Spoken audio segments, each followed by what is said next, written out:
cheese grater. All right, would that not hurt? Who are you on to? I'll tell you, I saw this advertisement in this magazine, right? And it says, if you're a bad boy, call this number. So it did. Yeah? And this lady here, right?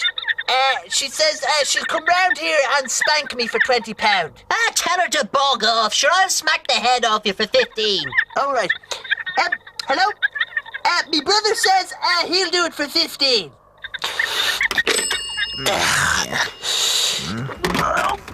Look, will you settle down, you feckless rogue?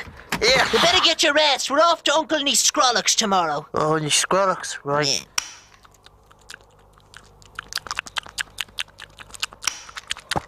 You'll go blind, you dirty devil! For what? Bite me nails! Oh no! It's started! What started? There's no turning back now. What are you talking about, Podge? You'll end up like Cormac McAnus from Ring's End. Who's he? I'll tell you who's he. He was the only child of Phelim McAnus, a tram driver in Dublin. Oh, his parents doted on him. And they said they wanted him to grow up to be big and strong like his tram-driving dad. Right. So every evening, come 6 o'clock, Mammy would serve up dinner consisting of a big hunk of red meat. Lovely.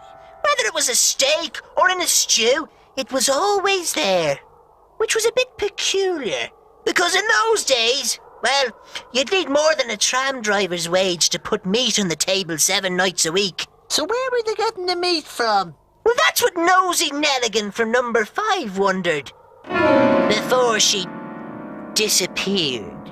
Well, Mrs. McAnus, any ideas as to the whereabouts of Mrs.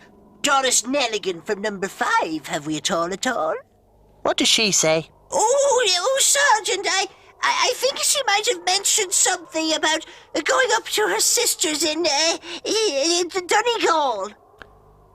Was she lying, Podge? She knew exactly where Mrs. Nelligan was.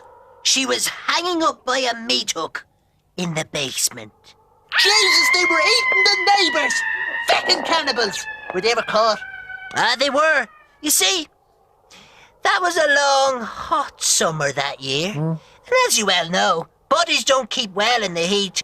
When the guard came back acting on complaints of a smell escaping from their basement, he was a little more thorough in his investigations. And this time he discovered the corpse of Mrs. Nelligan. Good, right. Well, that's The spleen of Mrs. Dowdall's in teriyaki sauce and a nipple kebab made up from the local trade union workers' choir. Lock up the flesh eaters and throw away the key! That's what they did. And as punishment, they were only allowed to eat raw turnips. But they perished without the meat to support their cannibalistic urges. So what happened to young McAnus? Oh, he was sent to the nuns and raised as a strict vegetarian. Being only 5 at the time, he remembered nothing of his parents' grisly past. I hate a happy ending. Oh, it doesn't end there. You see, once you get a taste for human flesh, it's very hard to get it out of your system. Young McAnus was grand until his 16th birthday. A time of change for all young men. You mean like, being fecked out in the Boy Scouts? Kinda.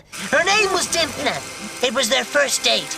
He was giving her one of them, love bites at the films in Fairview when he got the cravings. She ended up with 6 stitches in the neck. The authorities feared the cravings were a family trait and wanted to lock him up. But the nuns took him back, this time under lock and key, where he had no human contact. They thought they could cure him with a vegetable diet. Right. But the cravings were too strong. Yeah. So he started biting his fingernails. What's this? He'd soon chewed down to the wrist.